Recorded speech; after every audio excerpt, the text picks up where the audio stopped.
Y hasta ahora vamos a hablar de economía. La actividad económica en Venezuela creció 8,78% entre abril y junio de este año, con lo que el país acumula 13 trimestres consecutivos con incrementos de su Producto Interno Bruto, según informó el Banco Central de Venezuela. A esto se suma que el sector petrolero aumentó 11,08% en el segundo trimestre del año, mientras que la actividad no petrolera subió 6,58%, impulsado principalmente por comportamientos positivos en actividades financieras y de seguro, construcción y manufactura.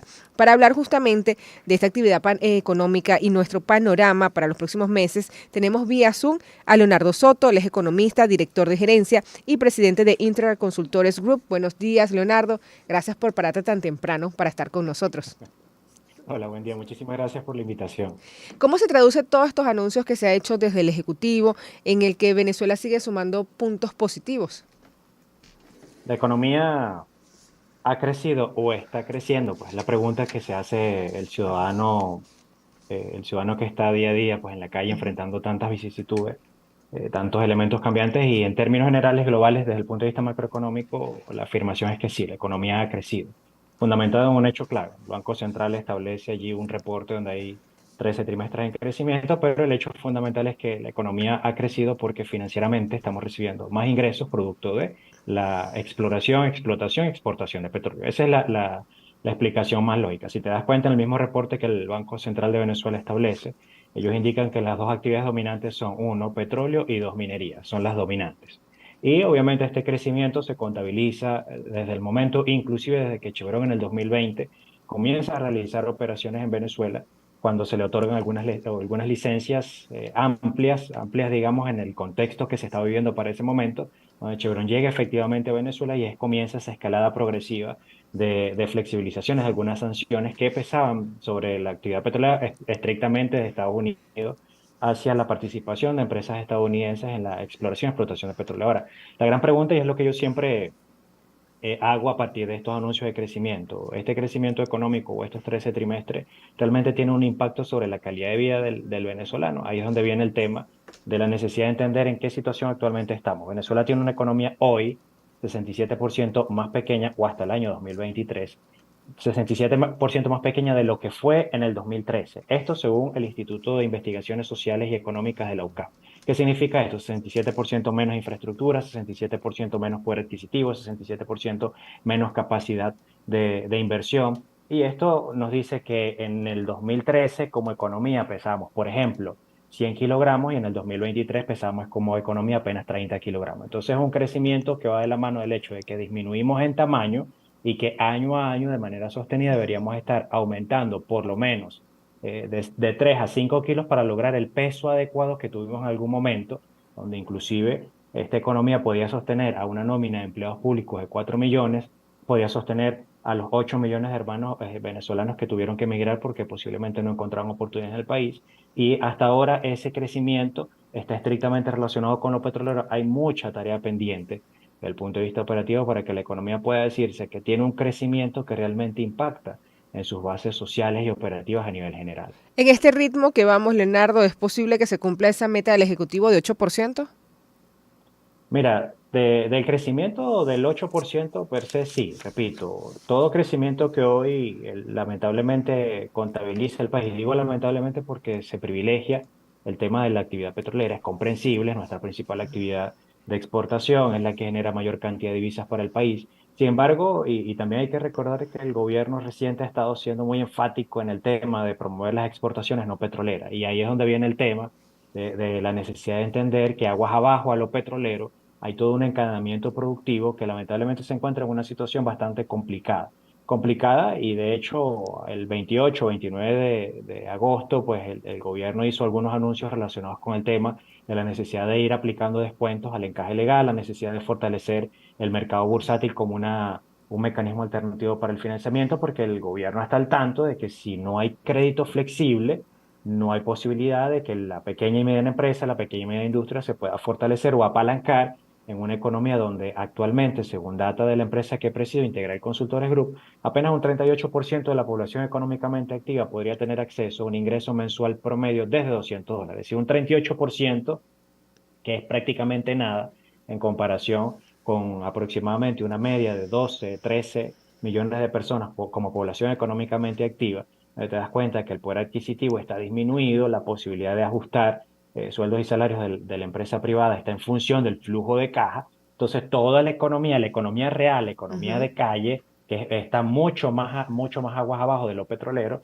pues no está siendo posiblemente no tan bien atendida como debería. Y comencemos por el crédito. Uno, el crédito, que es fundamental. Disminuir ese encaje legal del 73% es sumamente importante. Y dos, el tema de los impuestos. En Venezuela tienen que revisarse los impuestos, tienen que bajarse los impuestos, literal, tienen que bajar los impuestos. Entiendo que el gobierno necesita pues de recaudación para compensar el déficit en ingreso petrolero, pero los impuestos en Venezuela tienen que bajar. Actualmente los impuestos en Venezuela no fomentan bajo ninguna circunstancia la formalidad empresarial, no fomentan bajo ninguna circunstancia el emprendimiento, Ujú. no fomentan bajo ninguna circunstancia el crecimiento de las pequeñas y medianas empresas. Desde el impuesto sobre la renta, el IVA que debería eliminarse desde mi perspectiva, por lo menos llevarse un 3%, hasta las contribuciones especiales. El impuesto a las grandes transacciones financieras en bolívares debería, en dólares, perdón, debería eliminarse.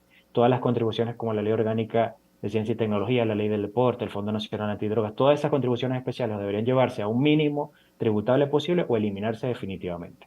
Y a esto le sumamos justamente de los anuncios que hacías referencia, que hizo la vicepresidenta Delcy Rodríguez. También hablaba de actualizar tarifas y comisiones bancarias para facilitar el uso del bolívar. Esto puede ayudar en lo que es la economía interna. Además, decía que se iba a hacer el retiro de billetes del cono monetario anterior que todavía están circulando. Eso mientras lo que tú decías de este impuesto a las grandes transacciones financieras, que ha sido un llamado importante del sector empresarial para poder funcionar.